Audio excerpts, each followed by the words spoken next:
Alors salut à tous, aujourd'hui on va faire une petite review sur un module pour lunettes Fat Shark. Je dis bien Fat Shark car pour le moment il n'y a que des cases qui sont compatibles avec les lunettes Fat Shark. Sur les Orca ça ne rentre pas et sur les EV200 ou 300D non plus. Alors déjà pour commencer, c'est un module qui a un soi-disant processeur plus puissant que celui du TrueDX et du Rapid Fire, et il s'annonce être aussi plus sensible, donc il doit mieux fonctionner.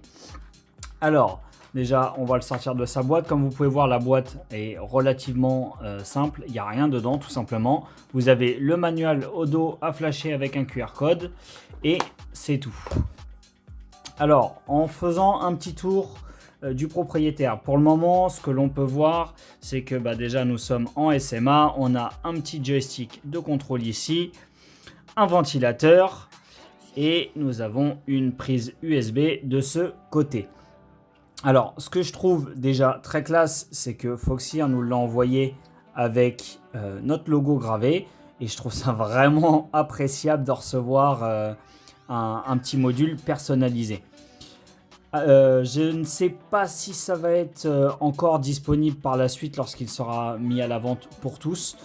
En tout cas, on apprécie le geste. Ce qu'on va faire sans plus tarder, c'est passer directement dans les lunettes et voir un petit peu ses fonctionnalités. Alors, maintenant qu'il est monté, on va faire un petit tour d'extérieur. Moi, clairement, ce que je note déjà direct au premier abord, c'est qu'il s'intègre vraiment bien au Fat Shark. Alors je sais pas si vous voyez, mais là la case rentre directement dans les lunettes et je trouve ça super clean. Le fait qu'on ait le ventilo sur le côté, c'est aussi cool. Ça change vraiment des autres modules qui viennent prendre toute la plate avant de nos lunettes. Donc pour rappel, je vais le mettre à côté du TrueDX. Le TrueDX, quand on le met, tout simplement il vient englober et recouvrir carrément toute une partie de nos lunettes. Là vous pouvez le voir, ça vient jusque presque l'avant des lunettes et sur le côté ça va directement quasiment jusqu'au strap. Alors c'est clairement moins imposant, c'est un peu plus ressemblant au TBS Fusion qu'on n'a pas encore essayé et que j'espère pouvoir essayer bientôt, et c'est encore plus petit que le Rapid Fire. Alors là j'ai mis les antennes pour que vous puissiez voir un petit peu l'aspect que ça a. On va les retirer parce que sinon on va pas arriver à lire correctement ce qui s'affiche sur le petit écran OLED que nous avons sur la face avant. Alors déjà un petit message iPilot que nous pourrons certainement personnaliser avec le logiciel qui arrivera par la suite. Donc on se contente de la version qui est directement intégrée dedans. Mais j'espère qu'on pourra personnaliser le petit message d'accueil et d'autres choses avec ce logiciel qui sera disponible sur PC. Alors je vais me décaler un petit peu afin que vous puissiez voir ce qui s'affiche dans les lunettes à côté. Là vous pouvez voir qu'on a une petite LED, donc une petite LED qui nous affiche l'antenne qui reçoit actuellement. Et nous sommes donc dans la catégorie Channel. Alors pour aller dans les catégories, il nous suffit de pousser le joystick vers la gauche. Et là, donc, on a plusieurs catégories. Comme vous pouvez le voir, si on navigue avec droite et gauche, on a Favorite, on a Finder, Band Scan et Settings. Alors, on n'a pas beaucoup de menus, mais on a l'essentiel. Un menu canal, comme je vous disais. Et on peut naviguer en 2, 3, 4, 5, 6, 7 et 8. Alors, vous avez pu le voir, on a des petits cœurs qui s'affichent. Ça veut dire que c'est un canal qui est ajouté aux favoris. Alors, pour l'ajouter aux favoris, il vous suffit de faire une pression sur la droite, de la maintenir. Et vous voyez, le petit cœur se retire. Et pour le remettre, le petit cœur se remet. Donc, ça, c'est plutôt pas mal parce que tout simplement, quand on revient en arrière et qu'on va ensuite dans la catégorie favoris, et bien dans cette catégorie là, comme vous pouvez le voir, on a uniquement les fréquences enregistrées. Donc si vous avez l'habitude de voler avec toujours les mêmes potes, vous pouvez enregistrer les fréquences de vos potes et naviguer de drone en drone sans avoir à tout parcourir à chaque fois ou de faire d'autoscan. Ensuite, donc, si on revient en arrière avec un appui long à gauche, on va continuer à parcourir. On a le Finder. Alors, le Finder, c'est pour retrouver votre drone quand il est perdu. C'est assez simple. Vous rentrez dans le mode Finder. Vous cherchez la fréquence sur laquelle vous étiez en train d'émettre. Par exemple, moi, je suis en R1. Là, il n'y a aucun drone qui émet, hein, bien sûr. Mais je suis en R1. Je reste dessus. Et on a uniquement l'antenne du bas qui reçoit. Alors le but c'est de mettre un patch, vous mettez un patch, vous vous cachez et vous vous orientez en direction de votre drone et vous allez voir la barre de progression monter, savoir si vous recevez bien ou non afin de pouvoir retrouver votre drone. D'ailleurs si ce genre de petits gadgets vous intéresse et que vous souhaitiez voir une démonstration sur le terrain, on pourra éventuellement vous en faire une. Donc n'hésitez pas à nous le faire savoir dans les commentaires. Donc le Finder, comme je vous ai dit, vous faites parcourir sur la fréquence qui vous intéresse. Là, je suis en race band. Si vous voulez passer sur une autre bande, il vous suffit de faire un appui long sur le haut ou le bas. Et là, vous allez changer A, B, E, F et retour sur le R. C'en est tout, c'est assez simple. On va passer maintenant au band scan. Alors le band scan, comme je vous ai dit, on n'a pas de scan automatique.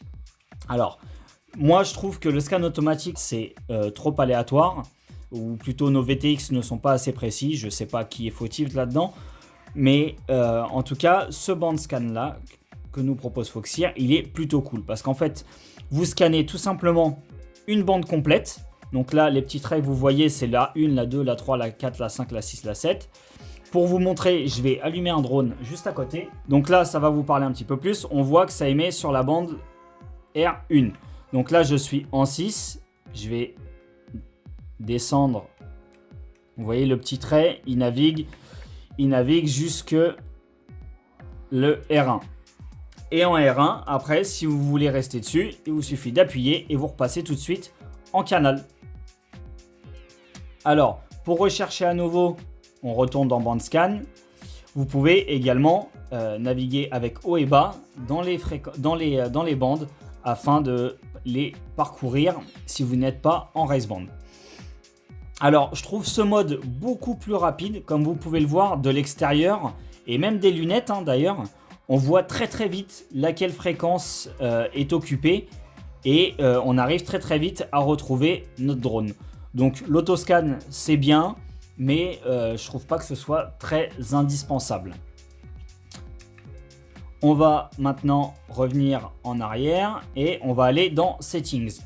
Alors en ce qui concerne les Settings, on en a quelques-uns qui sont intéressants, notamment le switching. Le switching, c'est la vitesse à laquelle le récepteur va passer d'une antenne à l'autre. Donc le but de ces récepteurs-là, je vous le rappelle, ce ne sont pas des diversity à proprement parler, c'est en fait un mix des deux antennes qui rend l'image beaucoup plus agréable. Donc ils font en sorte de mélanger les deux réceptions, enfin la réception de chaque antenne, pour avoir une image la plus claire possible.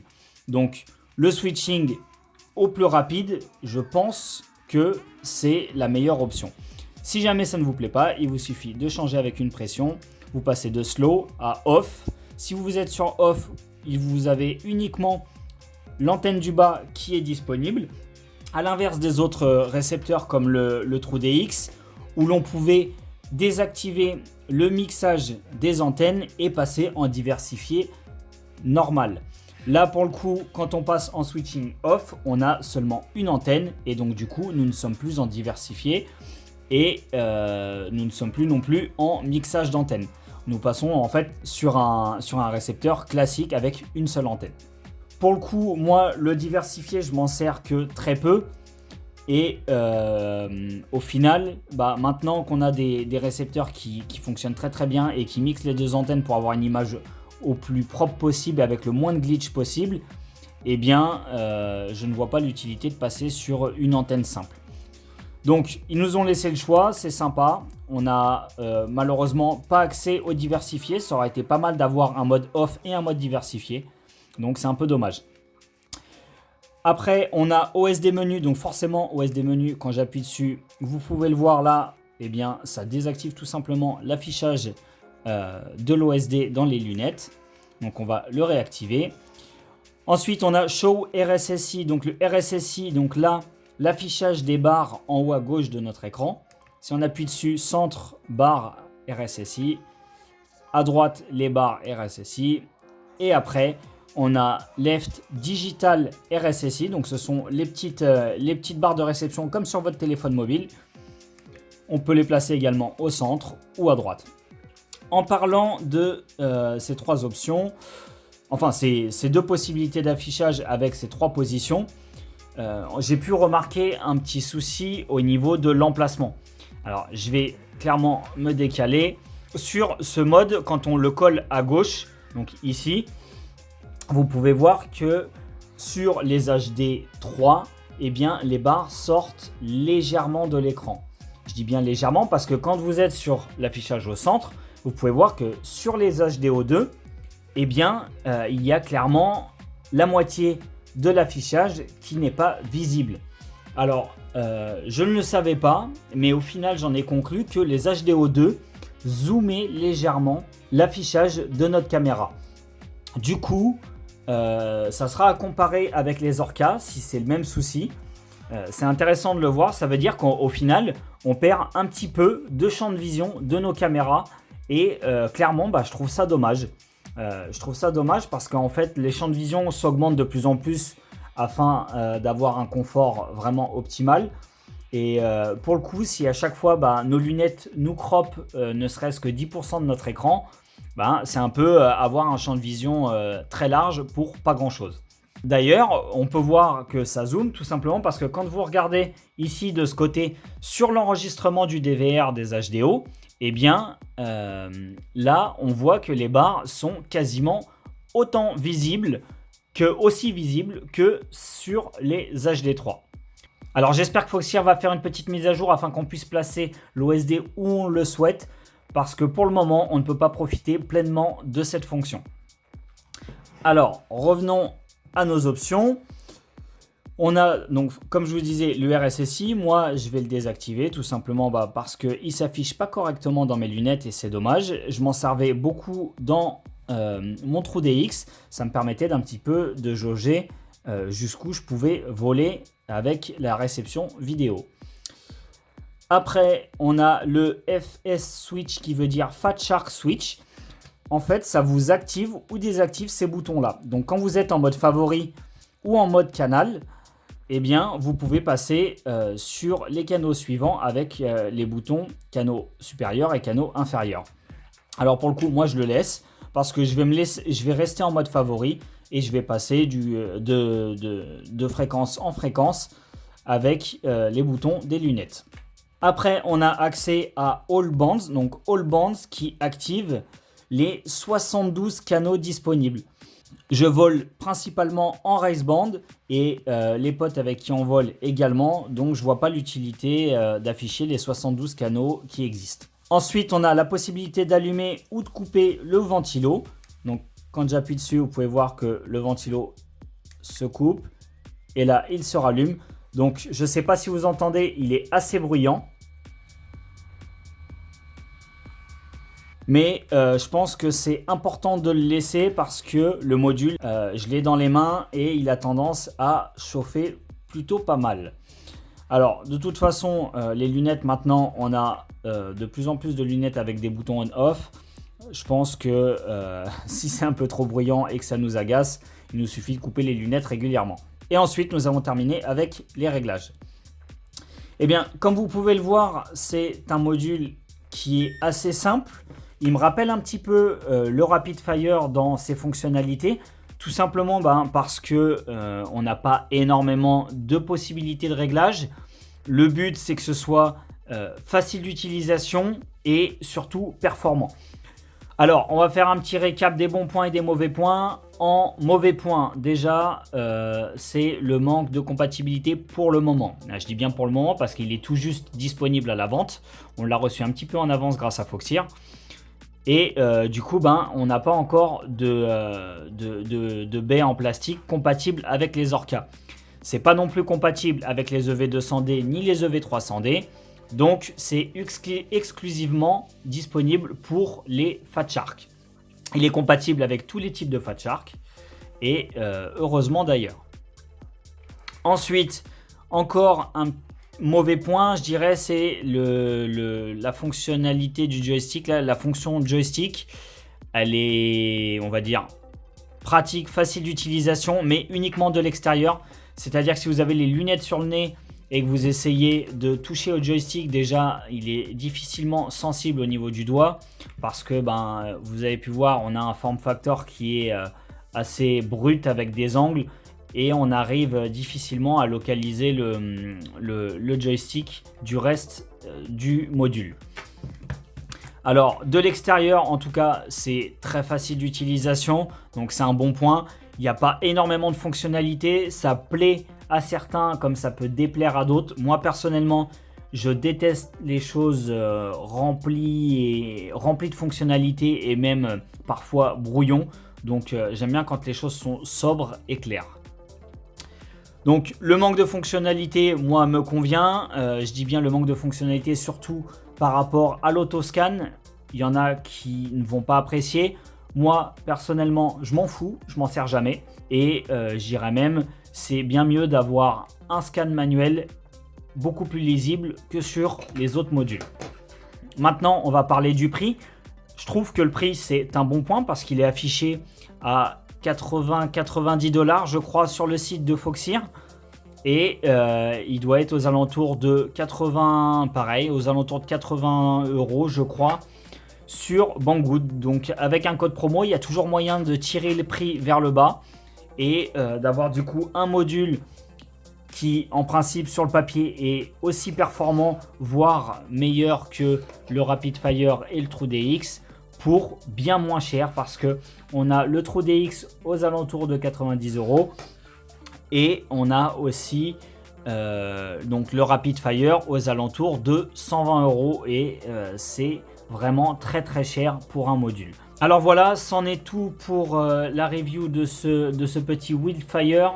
En tout cas, moi, il me plaît bien, j'ai hâte de le tester et surtout, j'ai hâte de le comparer au TrueDX et au Rapid-Fire de Mathieu qui est sur ses Orca. N'hésitez pas à poser vos questions dans les commentaires si jamais j'ai pu oublier quelque chose qui vous intrigue. N'hésitez pas à consulter l'article sur le blog, il est complémentaire à cette vidéo. Et si la vidéo vous a plu, un petit like, ça nous fait plaisir, un petit partage. Et pensez à vous abonner si ce n'est pas déjà le cas, avec la petite cloche afin de louper aucune de nos vidéos. Et je vous dis à bientôt sur la chaîne, c'était QNK pour WeAreFPV.